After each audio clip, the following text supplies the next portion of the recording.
High Red District, sponsored by Monster Bear BBQ. Let me tell you something about Monster Bear BBQ, son. You've got pulled pork, you've got brisket, you've got coleslaw, baked beans, and Stone Cold loves and some baked beans. But I'll tell you what else Stone Cold likes, and that's some barbecue ribs. And if you like barbecue ribs, Monster Bear BBQ is the place to go eat at, because, son, when you get a full rack, you get a full rack. And that's the bottom line, because Stone Cold Steve Austin and Monster Bear BBQ said so. Now check out High Red District. Hello everyone and welcome to High Red District. I am Nationwide Nate, and alongside me is Mr. Kraft. And we're going to be discussing some wrestling week by week, what we think is going on in the wrestling world. NXT is a happening show that they have. Raw is a show that they have. It's used to be good. At times it's pretty good, and at other times it's not very good.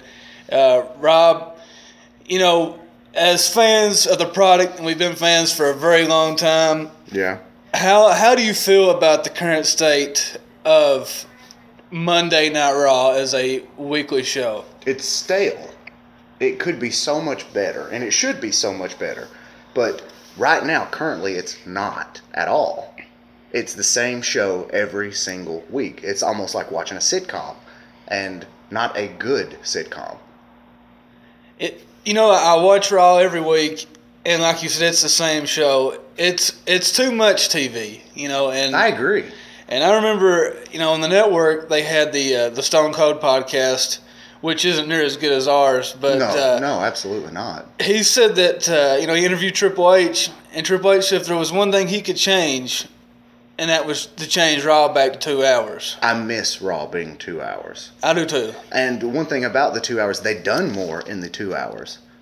With now they have 3 hours, and they have so much talent on the roster. None of those talents have stories. Where are they going?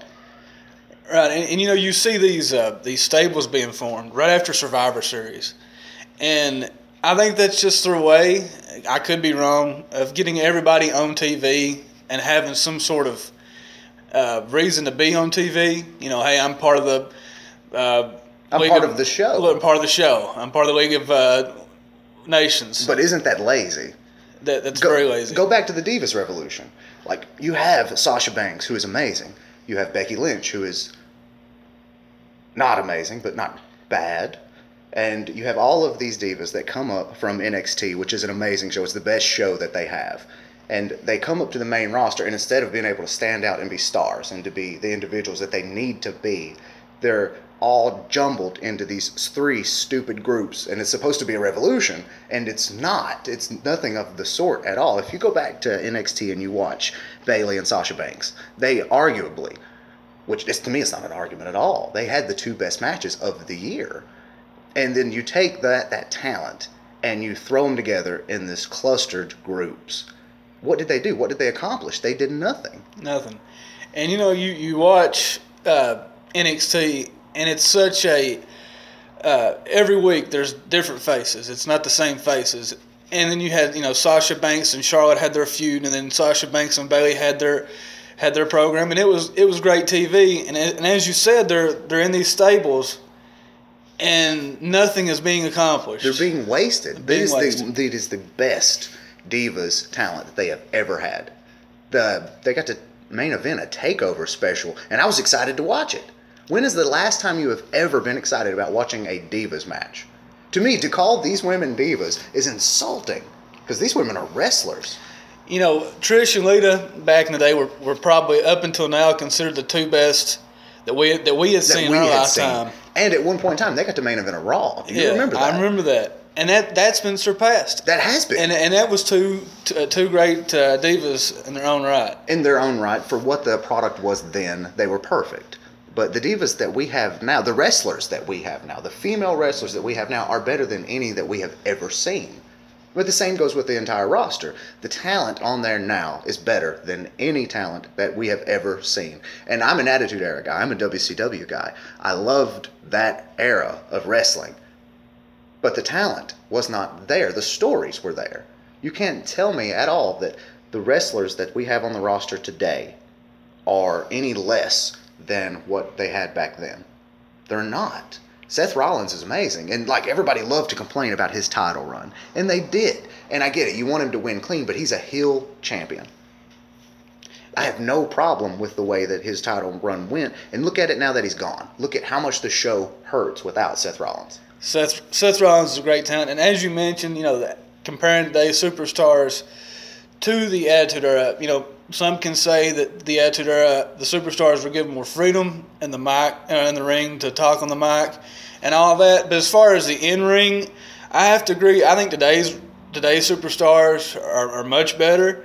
Back then they had these street fights, these hardcore matches, and you don't have to be a 5-star athlete to have a good hardcore match.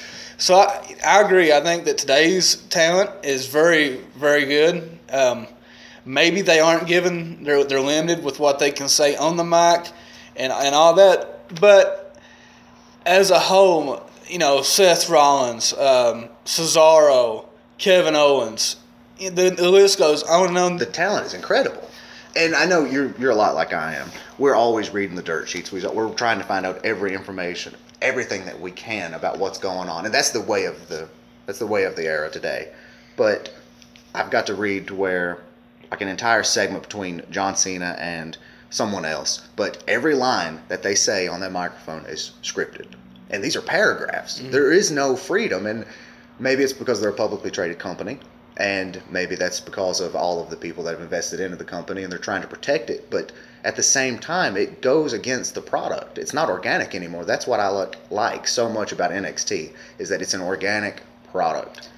And, if you watch all these documentaries about, Steve Austin or The Rock, is that they were able to be themselves. And like you said, being organic means to be yourself. So if these guys are not able to be themselves, like you take the New Day. Yeah. I think, in a way, they are being who they are. I think so, too. A bunch of fun-having guys. And it's working. It's probably the best thing they've had all year. It's the best segment on Raw. Yeah, I agree. And, I hate to say it because everyone hates John Cena. And it's unjustified. Because look at the product after he left. I missed the U.S. Open Challenge. I missed that. He put on his best matches of his career took place last year. And it was because of that challenge. The New Day and the U.S. Open Challenge were the best parts of Raw. And they have 3 hours and they squander it on garbage. Backstage segments that means they used to mean something. They don't mean anything anymore. I agree. But, we're not going to sit here and talk about all the bad things in wrestling. Absolutely not. Because obviously we're still fans. We're still watching. There's a reason we go back every single week. And how many times have you and I quit over the past month? And came back the next week. I told you yesterday, I think, that if they screw up the Royal Rumble, I'm never coming back. And I'm a positive fan, and I'm back. We're doing a podcast about it right now. Vince is coming back tomorrow night. There'll be a special guest referee, and I'm watching. You know what? If Vinnie Mac is back, so am I. We can't quit. We can't quit. I wish we could, but we can't. We're kind of addicted. Monster Bear BBQ. It's got some good stuff. You got the Monster. $5.25 with pulled pork, bacon, pickle, lettuce, and tomato. You got the beer. $5.25 pulled chicken, jalapenos, or banana peppers, ranch. Oh yeah! It also sponsors a new podcast, and I'm talking about the High Red District. You can ask for sweet tea if you like. The Macho Man likes some sweet tea.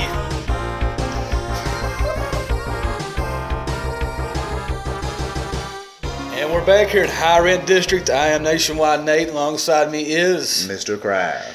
I'm going to interrupt you for just a second and say that we are presented by Monster Bear BBQ. Ooh, yeah. But, we're next pay-per-view coming up is one of the big four. It is the Royal Rumble. The road to WrestleMania begins, Rob. It is my favorite pay-per-view of all time. It's the best pay-per-view all year long. And I'm really actually excited about this one because I have no clue who's going to win. And that's what makes a Rumble great. It's always full of surprises. Always. Whether it's bringing back old legends, people from the NXT roster coming up and getting their chance at the Rumble, it's always, and Big Show has always got a chance to win. He's the biggest man in the room. Yeah, and that always makes him a threat in the Royal Rumble. Until 15 of them tag team him and they throw him out. But our good friend John Canton rated last year's Rumble as the worst match of 2015. I don't disagree, but it's the Rumble. I love the Rumble. My only complaint with last year's Rumble, besides from everything else about it, was there was no NXT entrant. There's been one every year, but we didn't get one last year. But we did get a good surprise. Bubba Ray Dudley come back. I forgot Bubba Ray did come back. And it was a little bit before we saw him again, but it was great seeing Bubba Ray. And it was in Philadelphia, wasn't it? Mm-hmm. He came in and he was effective. I believe he eliminated a few people. Now, they can't, I don't think they cannot do anything worse than what they done last year. I remember everybody was pulling for Daniel Bryan as he was still, just came back and he was on fire. But they gave Roman Reigns the win and Rock came out. The fans rioted. I remember I was drinking during this Rumble. And when Daniel Bryan got eliminated, I paused it, and I didn't come back for like 15 minutes. I had to go to my porch just to be like, what did they do? Why? He should have won. I didn't want Roman Reigns to win. And it's nothing against Roman Reigns. I am not ready for Roman Reigns. Are you ready now? No. You have to be ready because he is the champion. I have to be ready, and I'm not ready right now. But, Rumble, as you said, is the most exciting match of the year because from 1 through 30, it's like, who's it going to be? Who's it going to be? Who's next? Who's next? Who's next? And, who is going to be this year's winner? Brock Lesnar hasn't been around since his match with Taker. I've read a lot of things online, and they say either John Cena is going to win or Lesnar is going to win. And they say if Lesnar's in it, Lesnar's going to win. And I don't want Lesnar to win. Brock Lesnar's amazing, but to me, he is a sideshow. He's a monster. I want him to come in, I want him to destroy everything, and then I want him to go away. His title run, like people complain about Seth Rollins, and I've mentioned that before, but Brock Lesnar's title run was worse because he was never there. He was never there. At least Seth Rollins would open the show, and I would listen to everything that man had to say, and every time he come out, he got better. Mm-hmm. Every single time. Do you remember what he said in Cleveland? That segment. We'll have to find it. We'll have to add it. About being a champion, the Cavaliers weren't. The Cavaliers weren't. They never will be. And that whole stadium hated him. Yeah. That's effective. I miss Seth Rollins. he is, to me, he is the best that they have. Mm-hmm. And a lot of people could have different opinions. It's whatever, but he's the man, and he's improved so much on the mic. Since he became champion, since he's been on the main roster. But going back to Rumble, me and you both mentioned Brock and John Cena. Let's exclude them. them. They're not involved. I'm sure they'll be in it, but let's say, for our sake, that they don't win. You have 3 predictions. You have 3 people you can pick. Who are you picking to win the Rumble? Cesaro, number 1. No! Cesaro. No! He's fresh off his injury. He comes back. He's eliminating people left and right. He gets down to the final 3 or 4. Which are? And he wins. Who are the final 4? Bray Wyatt. Yes. Kevin Owens. Yes. To me, it's too early for a title run with him, though. I want him to have that spot. I wish they hadn't taken the Intercontinental title off of him because he made that title mean something. He did. And, oh, man. Well, I'm just going to shoot your theory right in the face because I don't think Cesaro will ever win a world title. And that makes me sad. That hurts me a little bit. But the Swiss Superman will never get it so long as Vince McMahon is alive. Well, you heard him in the podcast with Stone Cold. Yeah, he said he didn't have charisma. He doesn't connect with the fans. He doesn't have any charisma. What I loved about that is the next week, the WWE.com had a segment of Cesaro interviewing people backstage, and the man's hilarious. Yeah. He is so funny. Well, he was when he won the announcers for FCW, one of their shows. I don't remember. I think he had some time. He did some kind of commentary, some promotion. Like Mr. Perfect style? Yeah. So, I mean, the guy's got charisma.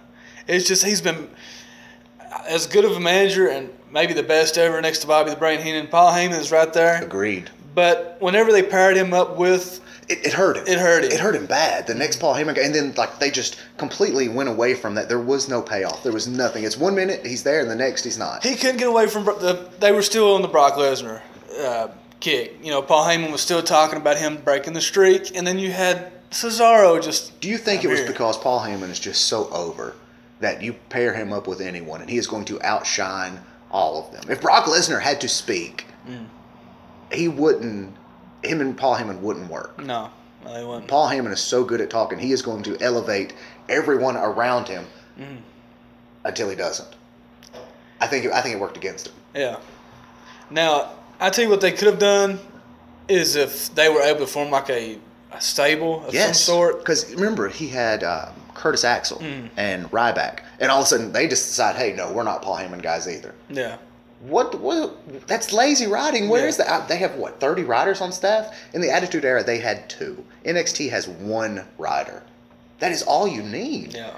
And everything gets jumbled in so many... And we're going back to the negatives again. I won't do that. But, all right, my prediction, the right prediction, the correct prediction for the Royal Rumble is... We've already got the number 1 entrant. Who is that? Big Show said that he was going to be the... Okay, yeah, Big Show. How was it worded? And then... what's the announcer for Raw, the new guy from NXT? Saxton? Byron Saxton. Yeah. Like corrected the Big Show about what he had said or something like that. but Big Show said he was going to be the first something.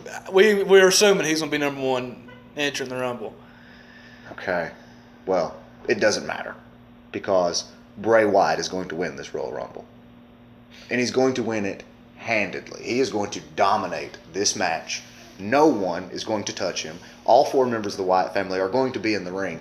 And I've thought about this, rather than have them, they're going to last to the end, rather than have them eliminate themselves, Bray Wyatt is going to teach his family a lesson, and he is going to eliminate each one of them one by one.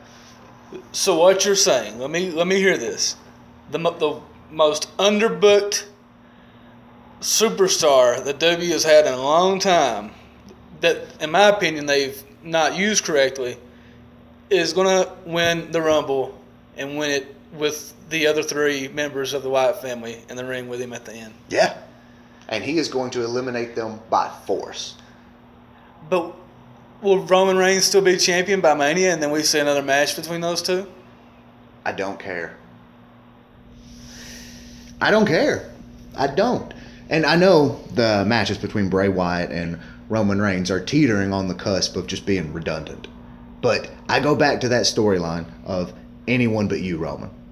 Anyone but you. And now Roman has achieved what Bray Wyatt hates him for. This match writes itself. This can be a Mania match. Like, this could be a main event. And this can be where Bray Wyatt finally achieves what he needs to be, which is the Ultimate Monster.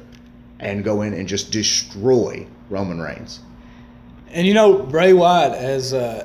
We talked about this we talked about it yesterday. Bray Wyatt is more of a face than he is a heel. Yes. So you could, as the writers and all that for WWE, could be pandering to the fans, as in the children, for Roman Reigns, while fans that are hardcore in their 18 to 25-year-old range, they're also pandering to those because of Bray Wyatt. It's a way to please everyone. Everybody. Because the kids, they're going to want to see their hero win. But it looks like that's all the time we have for that segment, Rob. Fine. That's all we can talk about the Rumble, man. We got to hold it off until some more shows. We got to save it up. But we're not done. We're not going anywhere. We still have some more stuff to talk about. And we've covered the negative stuff. We've covered the positive stuff. Now let's talk about the future. The future. Sit up and pay attention because I got a lot to talk about. But first I want to say to all the women out there, stop crying, stop worrying. The prince is recovered. I'm still looking good. I'm still pretty, baby. Brooke Shields still ain't got nothing on this, baby. Now, as far as those individuals responsible, Boogaloo Brown, you're nothing but a little jive-talking spider monkey, running around mad at the world because President Boda won't give your idiot race South Africa. Why don't you grow up, Brown, and do something you're qualified for, like shining shoes? Despina Mantagus, the Greek bull dyke, The last time she was with a man, she was one. As far as I'm concerned, you got a she-freak over here. You got some idiot over here who thinks he's Desmond Tutu from Harlan. And together, these two psychos viciously and without any reason attack me. They split my head open. They attack my bodyguard. They attack my #1 lady, Charlie Haynes. And does the WCW do a damn thing about it? Hell no. They pat him on the back, tell him they did good, and then they have the nerve and the audacity to ban my bodyguard. What the hell is the conspiracy all about? Is it because we're so much better looking than all these bimbos out there? But you know, it really doesn't matter, because I'll tell you why. The payback is coming, baby, and the payback is going to be hell, and it's going to be one big surprise. And I'm talking all these bitches. They all can bring it on. And I'm talking about Mantagas, Donkey Face, Candy Divine, the Ace of Spades, Princess Jasmine, Robin Jailbait Lane. Y'all can come to me, and you're all going to fall. And as far as you're concerned, Debbie Combs, you're a 2-bit 35-cent champion with a body and IQ to match it. And you might as well give it up, sweetie, and go back to the hills and sip moonshine with that Valium-addicted alcoholic mother of yours. Because Charlie Haynes and the Prince are going to take the world championship, because I do everything very good, if you know what I mean.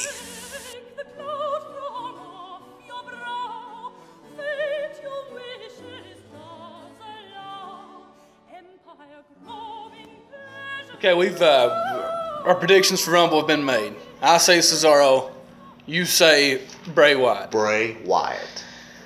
Now, we've discussed the positive things in wrestling, which is NXT, great talent. We've discussed the negative things in wrestling, which is too much time, riding, all that. Now, what would you do different? It's time. But before you say anything, Rob. All right. I want to take a quick break. Then we'll come back and you can say what you do. Monday Night Raw is brought to you by, I love these, all fruity, delicious, fruity, oh, they're fruity, they're Skittles. And by, auto parts experts at AutoZone. Get in the zone, AutoZone. And what about Burger King, to remind you to have it your way.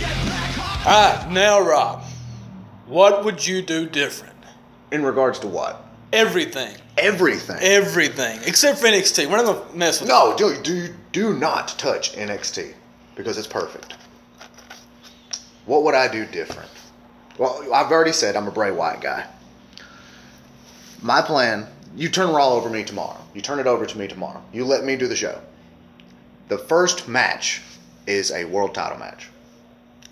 You bring out Roman Reigns. You tell him he's got an opponent. Let me guess. Bray Wyatt. How did you guess? You love Bray Wyatt. The lights go out. The fireflies come out. That music hits. These creepy goat-faced monsters come out. And he's got the lantern and he walks to the ring. He blows it out. Bray Wyatt's by himself. He doesn't have the family with him. They stay back. He gets in the ring. They stare at one another. They do the pacing thing where they measure one another. They're going at it because these guys are animals. The bell rings. Roman Reigns charges him. As soon as he charges him, Bray Wyatt catches him, hits Sister Abigail, pins him, takes his title, looks down at him and says, "Anyone but you."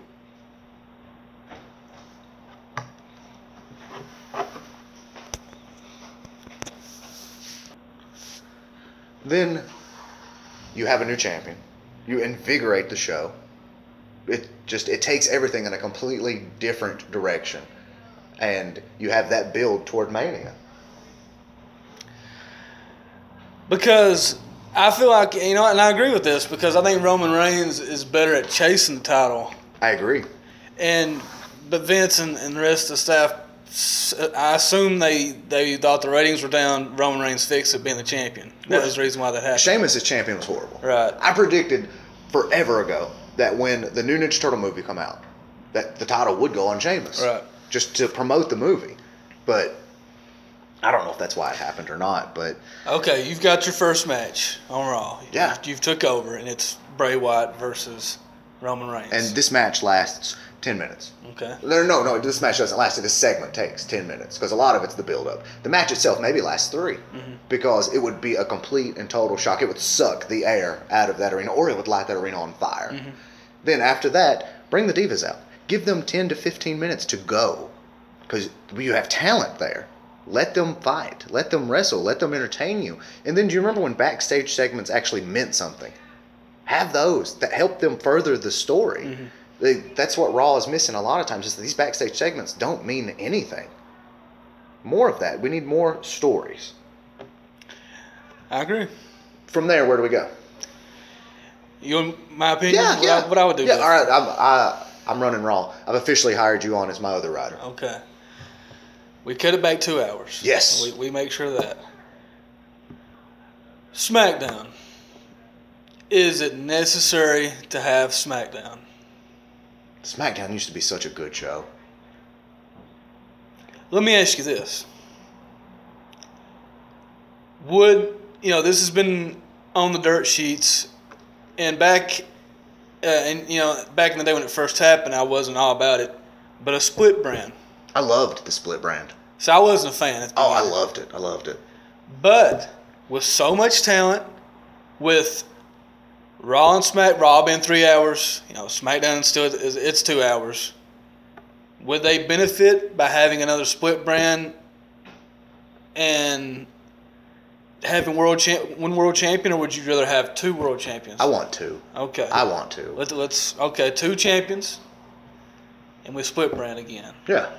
Well, if you think about it, that would make 3 brands, because NXT is already its own brand, and look at the popularity of it. It's singular. It's its own entity. So make Raw its own entity. I was never a fan of the drafts. I don't like the drafts. It threw too much into chaos. I didn't like it. But Raw as its own entity. SmackDown as its own entity. And let the 3 compete for which is best. Yeah. And Raw, everybody, I mean, assuming Vince McMahon and WWE Creative want Raw to be the flagship show. And it is. But it's not the best show.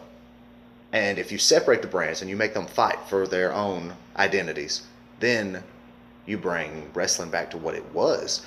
And wrestling suffers because there is no competition.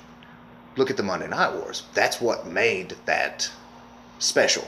Now, if you can get 3 different brands, all owned by the same corporation, fighting to be the top spot, you have your own war. And it's not a Monday Night War. It's a wrestling war. Right. For a complete domination, and everybody wins. The fans win. WWE wins because they own all of those. It doesn't matter which one is better, because so long as one is better and the other 2 are competing to be just as good, then everybody wins. Everybody wins. And that should be the goal. So that's what I would do. I would go back split brand, and like you said, they're their own show. And all right, wait, I'm going to interrupt you. Okay. You said that you weren't a fan of the split brand. Why? Because then, at the time, I didn't have SmackDown on my cable television. It was on UPN. It was on UPN. And I didn't get to watch it. So you hated the split brand because you didn't get to enjoy the split Right. brand. So all right. So I'm missing out on some of the stars, and I get it. But now you've got Raw on USA. SmackDown's moving to USA. To me, it would be great because give me a reason to watch SmackDown. I don't want to see a recap of Raw, which is about what SmackDown is now. Give me a reason. Put Kevin Owens as your champion on there. Let him have feuds with whoever. Also, it gives other wrestlers an opportunity in the main event spot. Right now, it's isolated to a select few. Now, if you have 2 different brands, 2 different promotions, 2 different world champions, you get to test talent in the top spot. Now, look at it this way. How many world title runs do you think Batista would have had there not been SmackDown? Not very many. Not as many as he had. Not as many as he had. Yeah. Would Rey Mysterio have ever got a shot? No. Would Daniel Bryan have ever got his first world titles? Nope. No. SmackDown, make it a developmental. Because that's kind of what it is anyway. But now it's a redundant show that just showcases Raw and recaps Raw. Rematches from Raw. And hey, did you lose on Raw? You can win on SmackDown. You can still win on SmackDown. Yeah. Because these things don't mean anything. Now, making SmackDown its own show and giving them the United States title or the Intercontinental title. Hell, give them the Intercontinental title and keep the U.S. title on Raw and give it to John Cena until the day that he dies. But put that on there. Let Tyler Breeze have the Intercontinental title and let him run with it. It would mean something. Yep. And it keeps the product fresh. It does. We've seen Kevin Owens and Ambrose. They just had their feud. Okay. Put him on a roster that he's not had many matches with people, and maybe we can have trades. Yeah, see, trades. Like no drafts, no lotteries, trades or signings. Or, hey, my contract is up in 2 months. With Raw. Yeah. And I'm either going to stay here with you, or I'm going to NXT, or I'm going to SmackDown. I'm going to... That's another way to elevate stars. I'm going to the place where I can get the most opportunity. Because right now, Teddy Long, I'm not getting it stuck in these tag matches. Right. And see, I just think that that's the best way because, back in the Attitude Era, it was competition. It's what made both promotions work. And WWE has no competition. So why not create their own internal competition within its own company? They win. Everybody wins. I win. I get to enjoy wrestling again. Yeah, and it keeps, instead of the 3-hour shows, you get 2 hours of Raw, of wrestling. But let's look at this from like a reality aspect of, I don't believe they'll ever go back to 2 because there's too much money in 3. Right. All right, Rob, we've discussed what we would do different. Now we're going to take another break, and we'll be right back with some more things to discuss. We're running out of ideas on our first show. Well, we're kind of all over the place, too. We're trying to get a rhythm and and then we get caught up in our own fandom, and we just want to complain, and then just say it's not that easy. It's very hard to cover what we're wanting to cover. It's a show that never ends. Wrestling will never end. And there's so many different possibilities and so many things to talk about that it being our first show, we're just kind of swinging at everything, which is, I like that. So hopefully we're going to hit a home run our next segment.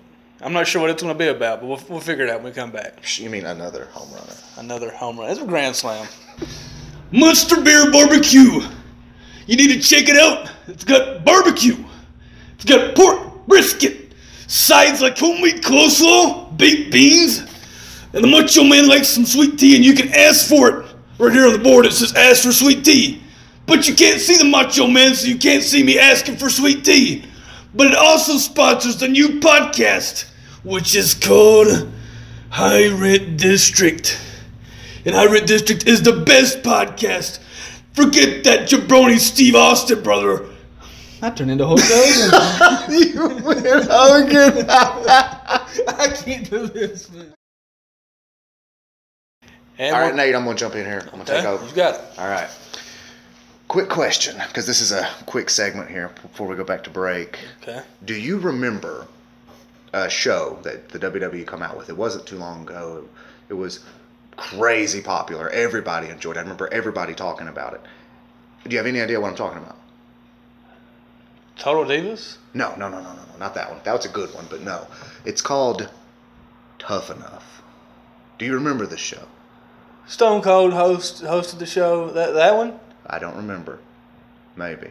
But, anyways, I'll give you the basis of it. It's a competition. You get to send videos in, and they pick normal, casual people, not bodybuilders, not people with wrestling backgrounds, not models, just normal average Joes like me and you. And do you remember who won this year's Tough Enough? They had it this year? Yeah. No, I didn't watch it. And you call yourself a fan. But, right now, I want to play for you who should have won Tough Enough. And then I want to hear what you have to say. Let's hear it.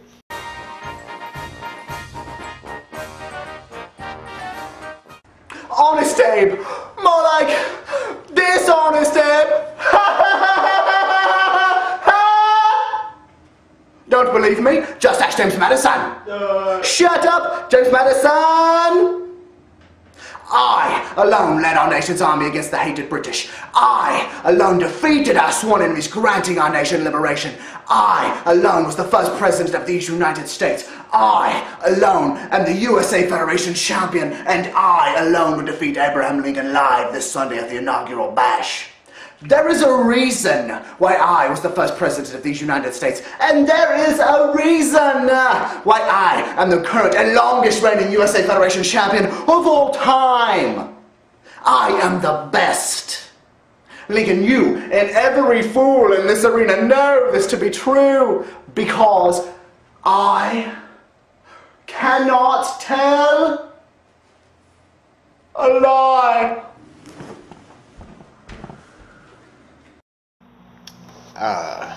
So after that,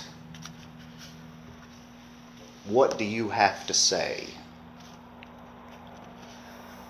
I didn't watch it. Did this guy win? No, this guy should have won. Yeah, he should have won. Agreed. You know whose video this was? Who? This was my video.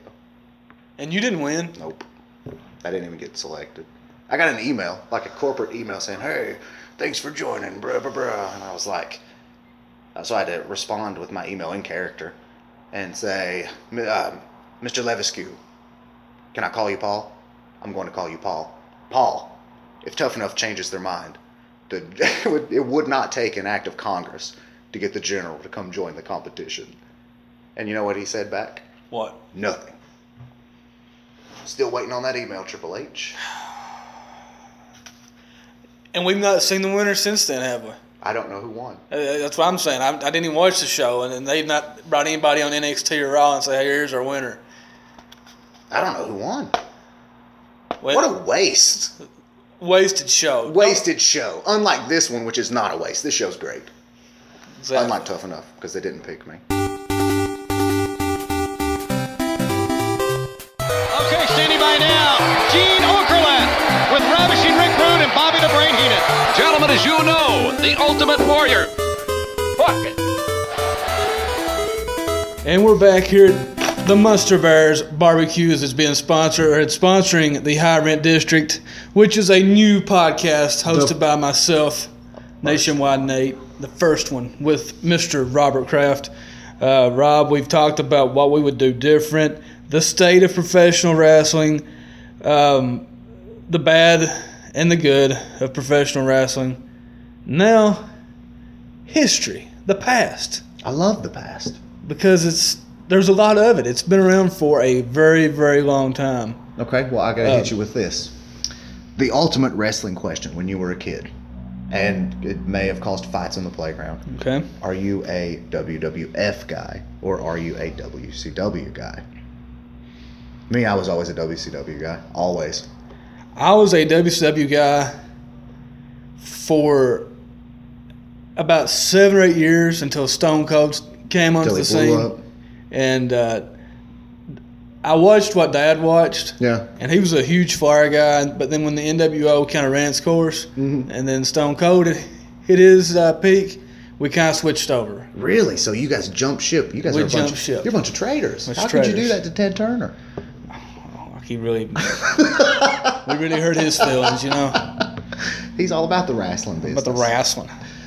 But yeah, I was a WCW guy for up until I was about 8 years old. Man, like I remember watching the very last episode of WCW, I do too. My brain melting a little bit. I can remember Con, my dad. You know, he got me watching wrestling, and we had it on TNT, and we had flipped it back and forth on USA, and it was like, you know, it was the same thing, but like, I mean, both channels were showing the same exact what was going on. You know, It was like the government just took over the right. TVs. But I was still flipping it back and forth. But are they showing something different? Or, you know, is the camera angle look different? But Shane being on TV and Vince, and they're talking back and forth. It was like, this is insane. This is insane. Yeah. Well, I had a setup in my room where I had 2 TVs going at all times. One was mainly for video games and one was for wrestling. But I had the WWF on one and WCW on the other. And I just remember sitting there on the edge of my bed going back and forth between both TVs like, it's official. I've lost my mind. This isn't real. What is going, like, are they doing some type of invasion angle? Are they doing, like, what is happening? This isn't real. This is not real. This is part of a story. This is part of a story. And Yeah. how in the world did they ever agree to that? Like, it was perfect. It was And perfect. it also signaled the end of an era. Because as we talked about before, it eliminated all of the competition. But back to the history. WCW, to me, I was always a WCW guy. Because I felt like, gosh, and we're going to get, if anyone listens to this, I'll probably get a little bit of hate for it. But for a while, it felt like WCW did everything right. They did. I mean, poaching talent and things like that, that's not right. But, you know, to bring in, I'd never seen cruiserweights before. I remember growing up in like early WWF, those old pay-per-views and things like that. They had little people, and that was the closest thing I'd ever seen to a cruiserweight. And I never considered X-Pac or the 1-2-3 Kid. I never considered him a cruiserweight. He was just a smaller guy. But what Eric Bischoff did was brought over guys from Japan and Mexico and all around the world, and I had never seen these guys before. And the things that they were doing was amazing. Do you remember La Parka? The chair dance with the chair, They come yeah. out in a full skeleton suit and dancing with a chair, and I'm in 7th grade going, this is crazy. And I love it. WCW done something different. We hadn't seen, it was not your traditional American wrestling. It was like you said, they brought in people from Japan, Mexico, and they had that. They had the NWO angle, Which was huge. Probably the biggest The Hogan heel turn. biggest turn ever. Biggest turn ever. And it worked. You're right. I thought, in a way, I was probably too young to remember that everything that went on. But I remember it was good TV because Hulk Hogan Was the face. Was the He was face. an American household name. I don't know why. I do not know why. Looking back, I have no idea why. But he was. He was wrestling. He was the face of professional wrestling. And then for him to tell the fans to stick it. That was great. That bash at the beach. 20 years this year, by the way. 20 years this year. Wow. 96, yeah. Man, I am old. But I remember him dropping that leg drop, and then the fans, because I believe they were in Disney. Is that right? It was somewhere in Florida. But the fans just kept pouring garbage into the ring. And Hogan cuts this promo, and he's just bashing everyone. Prayers, vitamins, whatever, his mantra, out the window. This is a new Hulk Hogan. And I believed it. It's like, this is who this guy was all along. How dare you? And maybe it was. Maybe it was. But the team with Hall and Nash, who were the hottest thing going. Yeah. And it was remarkable. The way they pulled that off was perfect. And you couldn't do that in today's age. With the internet and the advent of all of this new technology, you couldn't do things like that. We would know when they left. We would know. WWE, when Yeah. they would, We would know. Just WCW was great. It was a show. It was a show. Like the lighting, the camera angles, everything was different. Like, I don't remember the WWF ever having pyros and things like that until WCW started it. Yeah. And I could be wrong, but that's what I associate it with them. Ted had the money. And Ted had the money. We'll buy some pyro. No problem. And then I feel like Vince was like, I've got to do something. You mean the garbage men gimmicks weren't working anymore? No, that Repo Man. I love the Repo Man. From 93 was probably the worst year that they've ever had. And then up to... Didn't they lose Flair in 93? Yeah, he went back. He went back. Over, He went back over. But between... It felt like the new generation superstars that Vince had put so much money into, which was the Kevin Nashes and the Scott Halls and Shawn Michaels and Bret Harts, just wasn't cutting it because, he lost Hall and Nash. Mm-hmm. And then he was left with Shawn and Bret. And Bret was leaving. And those two clashed. And then the troubles that Shawn Michaels not wanting to do the job because he lost. Right. He lost his smile. So you put all of your stock into that, and it kind of folds on him. It did. Like, there is no reason today that there should be a WWE. There is no reason at all.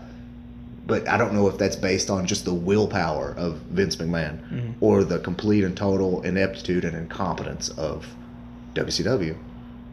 And it's very hard for me to decide one way or the other. Yeah. Because if you watch any of the documentaries and you know anything that happened behind the scenes, Eric Bischoff had that. Like, when they merged, and I believe it was Time Warner, the AOL, when they merged, and Ted lost power, then Eric Bischoff lost power. Yeah. And they brought in that one guy wanted nothing to do with WCW. He wanted out of wrestling. And if you watch the JBL show, Legends, and where he interviews, he does like 2 parts, 1 hour each, where he interviews Eric Bischoff. And they go in depth and they talk in detail about it. And it's really great. To me, that's probably my second favorite show on the network is Legends. And Eric Bischoff talks about how they wanted completely out of the wrestling business.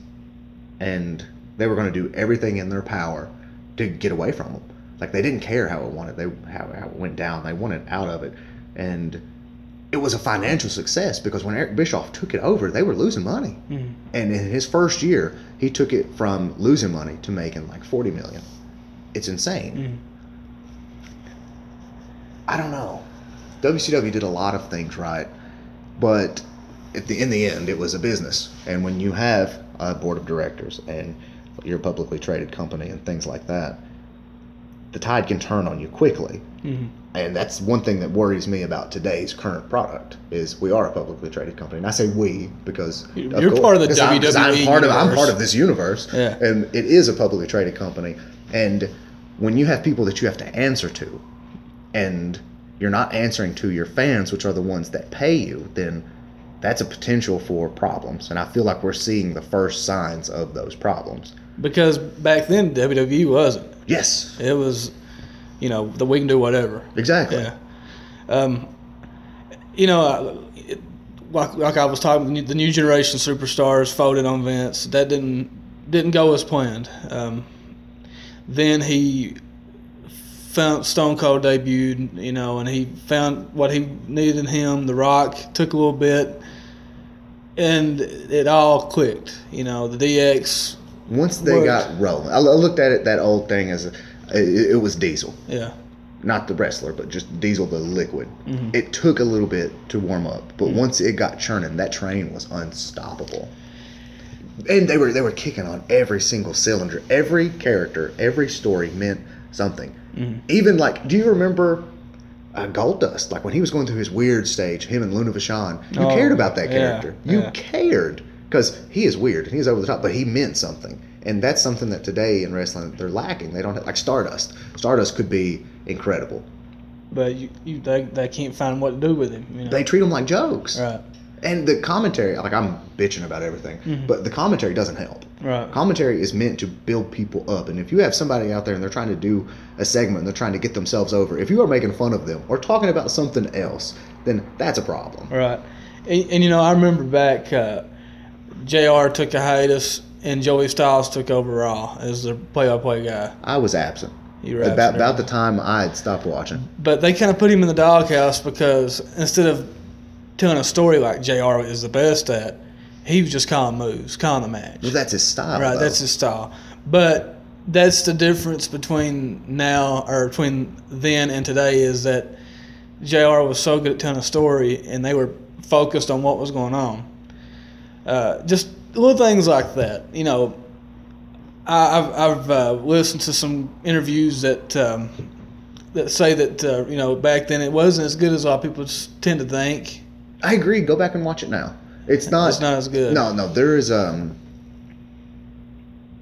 there's a memory there that you kind of get lost in. Yeah. But at the same time, the stories are still there. Right. The quality of the matches are a lot of roughneck stuff, a lot of brawls. But the stories. But the stories are there. Yeah. Like that, we didn't imagine that. Mm-hmm.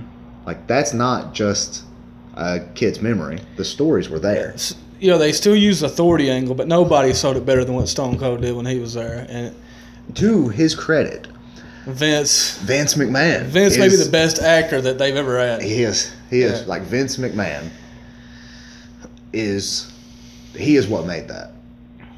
And until they have someone, and Stephanie can't do it. She's not there. She's a very good villain, but she is not she's not Vince. No. But then again, that's not fair to her because who else is Vince? Is Vince McMahon. And I was thinking this whole time we've been discussing this, how WWE's history has hurt their future. Okay, and I've actually wrote an article about this. It didn't get published or anything, but I wrote it once. In 2003, Austin goes out. He retires. Yeah. Okay? Yeah. 2003, 2004, The Rock takes a very, very long break up until in the last few years he came back. Okay, they had to find somebody to replace those guys, to go with Triple H. Triple H was all that they had. Mm-hmm. Shawn was there, but they needed somebody else to step in. Okay, they put John Cena on the roster. Batista. Those guys were in their what? Mid-20s? Batista was always older. But he was older. Yeah, but yeah, you're right. But they show up in 2003, 2004, and here it is 12 years later. Okay. Are you staying with me? I'm following. All right. John Cena has been one of your top guy, the top guy, for 12 years. Okay? It's a Hogan-like run. He's 37 now, 37, 38. Okay, if you go back and look when Hulkamania began in the 80s, Hogan is like 31, 32. Austin in 97, 98 is 32, 33. Mm-hmm. Okay. They had Austin's run lasted, what, 3 or 4 good years? From 98 to 2002, he was the top guy. 4 good years. Okay, you've had John Cena at 24, 25 as your top guy for 12 years on a weekly show. Okay? Multiple shows a week. Multiple shows a week. Batista as one of your top guys for multiple shows a week. And he's not been around as long as John Cena has. He's took some time off, but he's wore out as well. And same goes with Randy Orton. Yeah. Randy Orton's been around way too long. And he accomplished too much too early. Right. Nobody wants to see Randy Orton do anything. And as Jake told us, like, he's still good, MFer, leave him alone. Yeah. But I don't want to see him anymore. He was what? The youngest champion ever? Youngest champion ever. And he came around 03, 04. Mm-hmm. 12 years later. He's still there. Okay. You take Hogan, when Hulkamania began, he's on what? Once a month? Twice a month at the most on Saturday Night's Main Event? Yeah. You didn't see him all that much. So, him being the top guy for as long as he was, worked. I don't think Vince was prepared for Austin and Rock both At the same time. to kind of leave, and he had to do something. And I feel like that may be a big part of the reason why the product is as stale as it is because we've seen John Cena as a top guy for 12 years on a weekly show, multiple shows, every week. Batista, Orton. So your larger point is it's a 2-point argument. Number one, they're overexposed. They're overexposed. And number two, maybe a little less than the overexposure, but they can't handle more than one top guy. You need a variety of top guys. And think back to the Attitude Era. You had Mankind, Undertaker, Stone Cold, Triple H to a degree, The Rock. I mean, that's 5. Just right off the top of my head. And Kurt Angle. Kurt Angle. Throw in Jericho. Yeah. Throw in Benoit. Throw in... I shouldn't have said Benoit. That's a joke. But they were all believable champions. Agreed. You had a variety of believable champions. And the mid-card was so strong that at any point in time, I believed that a Bradshaw or a Farouk could elevate themselves and be in the main event picture. And that's proof. And, like, that's not just a crazy statement because Bradshaw did it. He elevated himself to the main event. And that's when you have a strong mid-card that's done right, anything is possible because anything is believable. Right. And, you could have one top guy in the 80s, the way that the WWE was made back then, because, like we said, it was once or twice a month at the most that you've seen those guys. So it's like, oh, awesome, Hogan, Macho Man, Andre the Giant. It's great to see those guys as, the top guy. But I feel like that Vince probably should have been developing other talent at the time that he brought those guys in. Which I've got 2 more points to make in regards to that. Back to being overexposed. This is why the Brock Lesnar angle works the way that it does. He is the attraction. Because it's exciting to see him. He's a roadshow attraction. He comes around every once in a while. And number 2, back to the reason we and everyone who enjoys wrestling loves NXT is because there's hope for a future. And they are building talent. And everyone has an opportunity down there. Maybe they learn from their mistakes. Maybe. And this is the reason why NXT's around. Well, I think we have hopefully some calls, maybe some tweets, some Facebook question. Some emails. Something. Some calls. I'm excited. Some mail in the mailbox. Ooh, I cannot wait.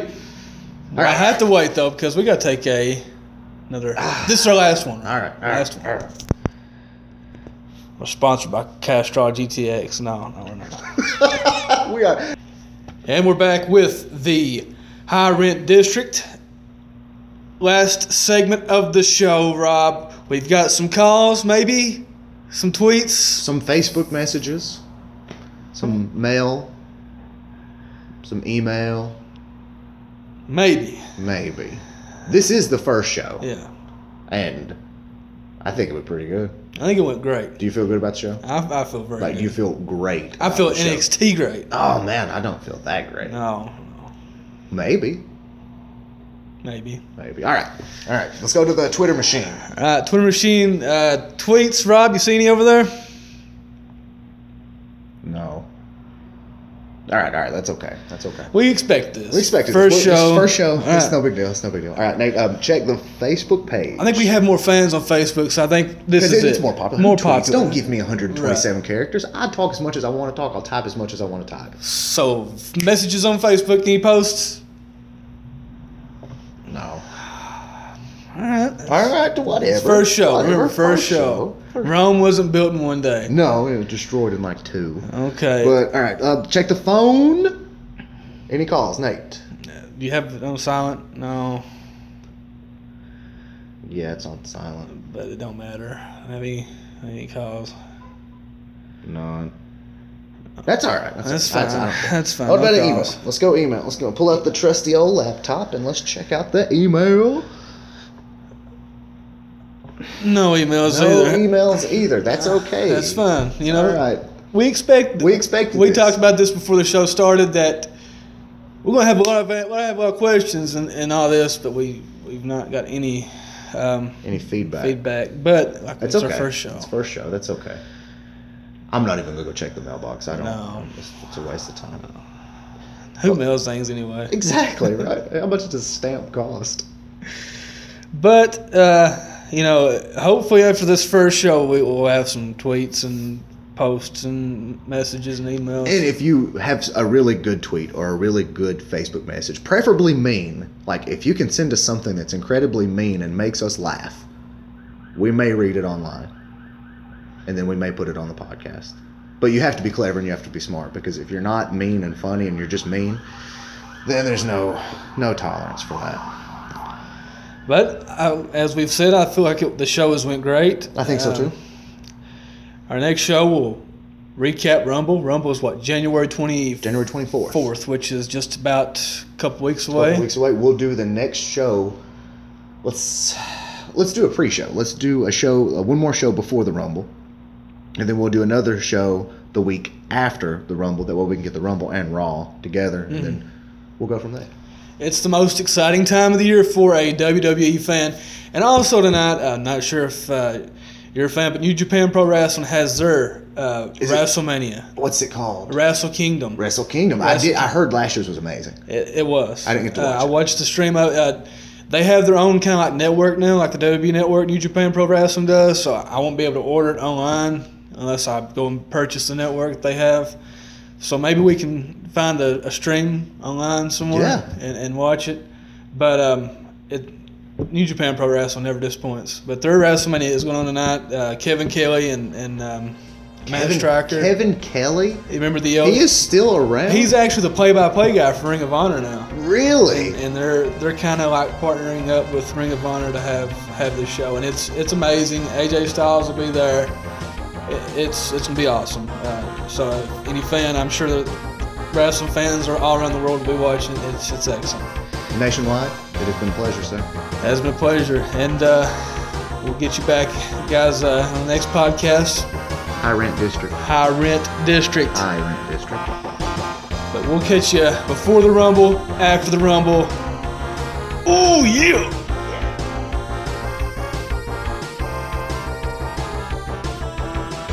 The High Rent District, new podcast nationwide named Rob Kraft, sponsored by Monster Bear BBQ. It's got the best barbecue with the brisket, pork, the sides, everything. Macho Man loves Monster Bear BBQ. You got some barbecue ribs. Ooh, the Macho Man loves the barbecue ribs. The Macho Man can eat a full rack, 2 full racks, brother. Macho Man loves it.